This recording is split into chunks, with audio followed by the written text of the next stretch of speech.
wabarakatuh. Assalamualaikum warahmatullahi wabarakatuh. Selamat datang Ustaz di Cianjur. Saya sebagai seorang anak dan seorang istri sering sekali dihadapkan dengan posisi dilema antara mendahulukan perintah suami atau perintah orang tua. Mana yang harus saya dahulukan? Ustaz? Baik, Terima istri kasih. yang solehah Assalamualaikum. insyaallah dan anak yang solehah. Selalu berpikir bagaimana memenuhi panggilan ayahanda dan memenuhi panggilan seorang suami, atau mematuhi seorang ayah atau ibu, atau mematuhi seorang suami. Ini istimewa dan harus seorang perempuan berpikir begitu. Pertanyaan ini pertanyaan yang masuk akal dan hakikat. Itu terjadi. Yang repot cuek, nggak pernah mikir. Kalau suka panggil suami, datang ke suami, kalau enggak ya enggak. Nggak begitu, harus takut. Kalau aku memenuhi panggilan ibundaku, kira-kira dosa enggak aku meninggalkan suamiku? Atau aku memenuhi panggilan suamiku, kira-kira dosa enggak dengan bapak ibuku? Kan begitu. Kita jawab dengan dua sisi. Sebagai seorang istri, kepatuhan pertama dan utama adalah kepada seorang suami. Kepatuhan pertama dan utama kepada seorang suami, karena itu imammu di dalam rumahmu. Kecuali dilarang atau diperintahkan sesuatu yang diharamkan, maka tidak boleh patuh kepada suami. Tapi ingat, seorang suami yang baik itu akan selalu memberikan kebebasan istrinya untuk melayani orang tuanya. Maka wahai para suami yang baik, katakan kepada istrimu, wahai istriku, kemanapun kau pergi, awas kau harus izin kepadaku, kecuali jika dipanggil oleh bapak ibumu. Wah, ini baru hebat. Ada suami yang kesalah dalam baca kitab Uqudul Lijan itu.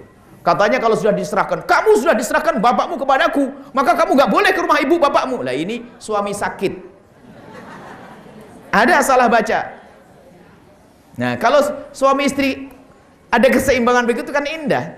Maka seorang istri tanya kepada suami yang baik, suamiku tercinta, mohon maaf, abah lagi sakit atau ibu lagi sakit, apakah kamu izinkan aku untuk urah ibu? Spontan. Bukan saja aku izinkan, perlu bantuan apa? Wah, kan indah gitu. Cuman naudzubillah ada. Maka nanti ini babnya masuk bab masalah berbakti pada orang tua. Dan juga masuk bab keindahan rumah tangga. Ini selalu saya ulang-ulang. Jadi ada pernikahan itu menjadikan sebab masuk neraka. Ada kisah yang sama. Yang pertama, ada seorang laki-laki datang kepada saya.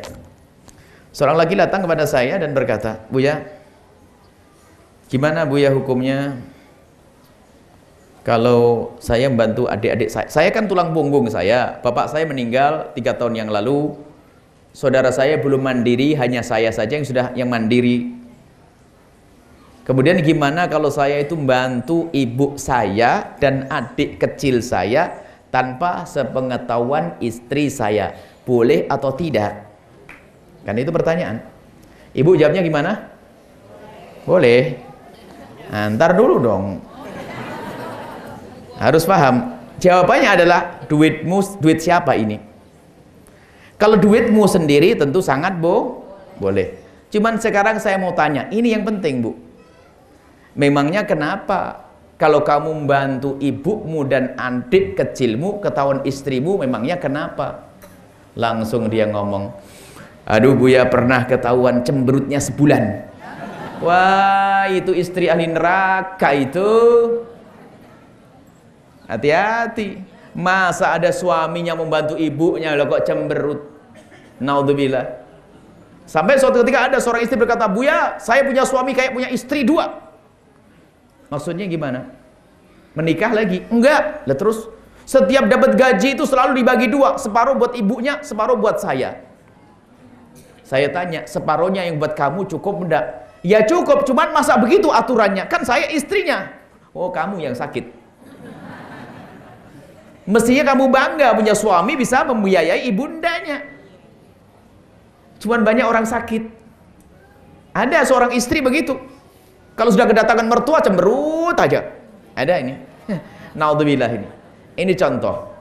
Ada lagi sebaliknya. Ada seorang istri tiba-tiba berkata, Buya, alhamdulillah, saya baru diangkat jadi PNS. PNS itu apa sih? Bukan salah. Paham ya? PNS. Jadi saya punya gaji sendiri. Kemudian saya itu dari uang saya ini kalau saya berikan ibu saya boleh atau tidak? Saya berikan kepada bapak atau ibu saya tanpa sepengetahuan suami boleh atau tidak? Boleh enggak? Boleh. Hati-hati. Jawabannya sama, asalkan duitmu sendiri, bukan duitnya sang suami. Cuman saya tidak butuh yang ini sudah sangat jelas.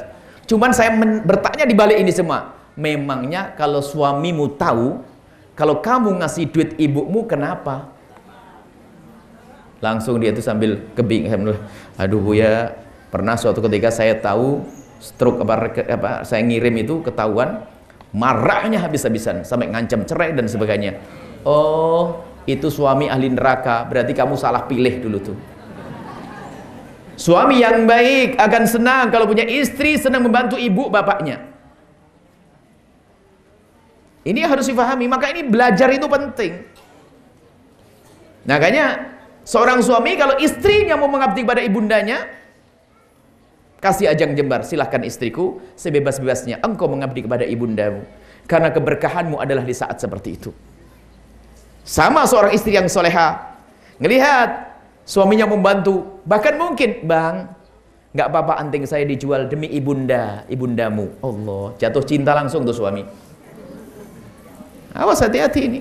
Ada sebagian istri, ada sebagian suami, ini suami istri. Suami laki-laki ya ini kalau sudah kedatangan mertua langsung nginep di hotel. Saya nemukan itu. Langsung nggak mau tidur di rumah, karena apa? Ada mertua. Mestinya kalau mertua datang itu kan ibu dari istrinya, ya kan? Kan tersinggung istrinya mestinya kan? Berarti nggak punya cinta, nggak ngerti bercinta itu. Jujur ibu, kalau ibu tiba-tiba memberikan hadiah kepada mertua, yang paling bangga adalah siapa? Suami. Kayak disanjung, Masya Allah istriku, aku saja belum ingat ibuku, tapi istriku sudah berikan hadiah. Oh, tambah cinta. Dua gunung apa sih? Sama, seorang suami lihat istrinya, atau seorang istri lihat suaminya, tatanya apa sibuk buat bingkisan. Bang, buat siapa bang? Kok nggak buat bingkisan bagus-bagus? Ya ada aja, ada. Buat siapa sih? Ada aja. Tak taunya setelah terakhir apa? Buat ibumu. Bisa nangis tuh, ya Allah, ibuku bang, yang di kampung itu. Iya, buat ibumu, siapa lagi dong? Lihat langsung sang istri jatuh cinta habis-habisan tuh. Cuman lihat ada orang egois, lihat. Kadang-kadang kelihatan iparnya datang, iparnya itu adik daripada suaminya. Itu langsung dijamin habis kulkas bersih. Wah, ini naudzubillah ini. Ada enggak di sini begitu? Kok ada tuh gimana? Nggak boleh ada. Itu ahli neraka, bukan ahli majelis. Nah, nggak ada ya, nggak ada ya. Yang ada tobat. Mau masuk neraka. Nah ini selesai ya, insya Allah seperti itu. Tapi imam, apapun yang anda lakukan, hendaknya bicarakan dengan sang suami. Karena barangkali lihat, karena suami anda seorang yang soleh, misalnya apa? Anda ingin membantu sang ibunda anda. Punya duit cuman berapa? 300.000. Pengen bantu ibunya. Ngomong, bang, saya punya duit 300.000, boleh nggak saya bantu ibu saya? Karena anda benar caranya, suaminya kok baik. Ya Allah, kok cuma 300, ini saya tambahin 1 juta. Oh, kan indah. Hubungan suami istri itu yang baik. Harus seperti itu memang. Semoga Allah menjaga anda semuanya.